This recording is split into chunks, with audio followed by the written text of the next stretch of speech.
oziroma testenine za nas, ki živimo ob meji, so zelo pomemben del vsakdanje kulinarike. Za vsak dan jo pripravljamo z bolj enostavnimi, svežimi, lahkimi omakami. Ob prazničnih dneh uporabljamo pa tudi bolj drage, posebne sestavine. Da se vam ne bo treba matrati doma, smo za vas s Špalom pripravili dvojne polnjene testenine, ki so polnjene z albuminsko skuto, ene s tartufom, druge s taranim tolminskim sirom.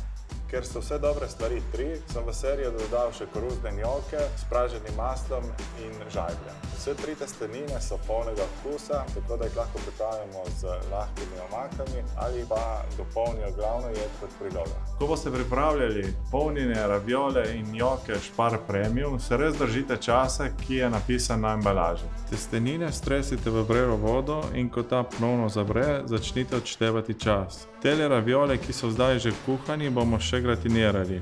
Poberem jih s penovko, jih prestavim v nepregorno posodo, potresem s tolmincem in za nekaj minut postavim pod žar v pečici. Te ravioli so res super, iz slovenskih surovin pa še hitri so za pripravo. Dober tek!